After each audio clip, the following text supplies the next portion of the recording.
involved in the killings? If they truly wanted justice, why did they stop the inquiry? If they had nothing to hide, why protect the killers? That one decision tells the truth. They did not want justice, they wanted power.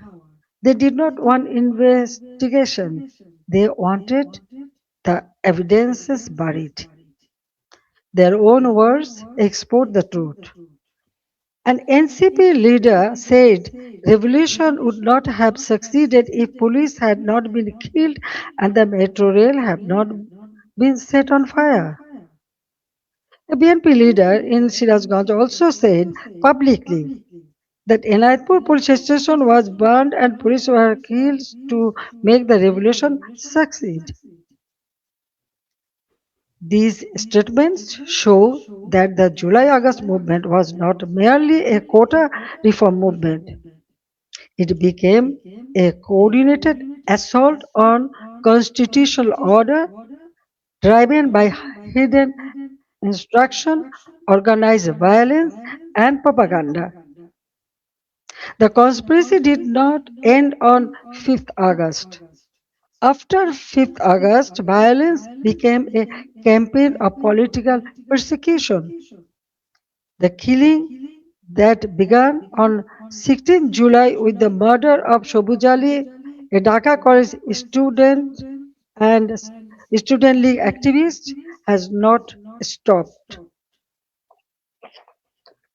Awami League leaders and workers are being killed, disappeared, arrested, driven from their homes, and buried under false cases. At least 10,000 have been killed or disappeared. Around 650,000 have been arrested over the last 2 years. Around 3,500 cases have been filed, namely nearly 450,000 leaders, workers, and supporters are accused. More than 1 million others have been listed as unnamed accused. Against me, more than 600 cases has been filed. Women activists of Satru League, student organization, youth league, other affiliated organizations are facing abuse, humiliation, torture in custody. Many leaders and workers have also died in prison amid documented accounts of torture, denial of medical treatment, deprivation of food, negligence, and denial of basic rights. The persecution is not limited to the Awami League members of only.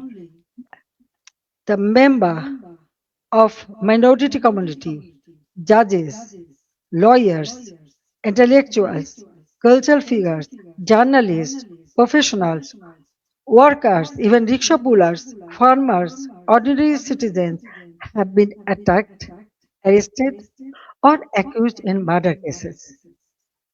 No one who stands for the spirit of the liberation war is safe. Symbols and memorials of our liberation war have been destroyed. Freedom fighters have been humiliated with garland of shoes. The historic residence of Bangabandhu Sheikh Mujibur Rahman, the Bangabandhu Memorial Museum at Dhanmondi 32 has been attacked and demolished in phases. This is not random violence.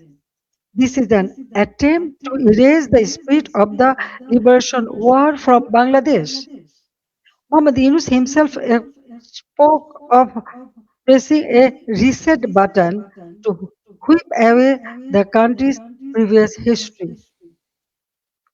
They want to erase the liberation war, they want to erase Bangabandhu, they want to rewrite Bangladesh against the foundation on which it was born. Convicted war criminals have been released, militants and top terrorists have been freed, Even after a state election brought the BNP to power, the situation did not change. Bangladesh remains a grip of fear, terror, repression, economic hardship, and deep insecurity. Now, look at the condition of the country. The progress we built has been destroyed, and ordinary people are paying the price. GDP growth has fallen to 2.22% compared with 6.80% during the Awami League government. Industrial production has fallen sharply. For the first time in 54 years, the industrial sector has faced negative growth. Defaulted loan in the banking sector have reportedly risen from 13% to 47%. Poverty has increased from 18.60% to 46.8%. Investment has turned negative. Job creation has collapsed. More than 2 crore people have newly fallen into unemployment. Over 500 industrial factories have closed. More than half of industrialists and business owners are either in prison or forced into hiding. The government is running by borrowing 700 to 900 crore taka from banks every day. Project costs have been increased by 50% to 250%. At the same time, militancy is rising. Women and children are facing torture, rape, humiliation. And ordinary people no longer feel secure in their own lives. Extortion, murder, kidnapping have become regular features of daily life. These are not just numbers or isolated incidents. Behind them, there is a family, a worker, a farmer, a small business owner, a mother who cannot buy food for her children, and a young person who no longer see hope. But let me also remind you what Bangladesh had achieved. The welfare of the people has always been the purpose of my deep politics. My father of the nation, Bangabandhu Sheikh Mujibur Rahman, gave his life for the ideal, and I have carried the ideal with full commitment. During my 5 terms as a Prime Minister, we used long term planning, sound financial management, disciplined implementation to place Bangladesh on a strong foundation. After 2008, across 16 years and 4 consecutive terms, we implemented major projects such as Padma Bridge, Metro Rail, Rupur Nuclear Power Plant, Matarbari Deep Sea Port, Kandapuli Tunnel, Bangabandhu Satellite. We maintained GDP growth between 6.5% to 7.5%. Our development projects were not vanity projects, they were part of building national capacity. Our social programs were not charity, they were investments in human dignity. We made Bangladesh stand tall. We made it known as the rising tiger of Asia. Bangladesh's crisis is not only a domestic crisis, it affects regional peace, security, trade, development, and human dignity. That is why I call upon the international community and all the friends of Bangladesh to stand with the people of Bangladesh in their struggles and peace.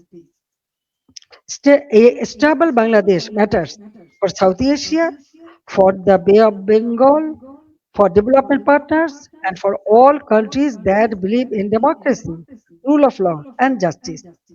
The next decade can be a decade of recovery and renewal, but only if democracy is restored and the people are allowed to decide their own future. That is why I make these demands clearly. The ban on the Awami League must be lifted, political prisoners must be released, False cases must be dropped. Freedom of speech must be restored. Media freedom must be protected. Judicial independence must be guaranteed. Law enforcement agencies must serve the people, not those who use power for revenge. These are not demands for one party only. There is necessary steps to save Bangladesh. Whatever fate awaits me, I will return to my people. I cannot stay away while my beloved countrymen are suffering. I know I may be detained, I may be sent to prison, they may try to enforce verdicts issued in fabricated cases, but fear cannot decide my duty to the people. My life moved beyond calculations of personal safety long ago. In 1971, I was in imprisonment with my mother. My son, Joy, was born in captivity. In 1975, I lost my family. I spent 6 years in exile. After returning home, I fought against military ruler, dictatorship, and political conspiracies. There were 19 assassination attempts against me. Even the grenade attack of 21st August 2004 could not stop me. Therefore, I am not worried about my own future. I am worried about the future of Bangladesh. I want to return because the people deserve security, development, prosperity, and peace. They deserve a state that protects them, an economy that gives them opportunity, and a democracy that gives them rights. My return and the return of the family to the democratic process is not about power. It is about putting Bangladesh back to the right track. It is about reviving the country's path of development, progress, secularism, stability. I want to return to Bangladesh to one purpose, to stand beside the people and help improve their lives. The people are the source of all power.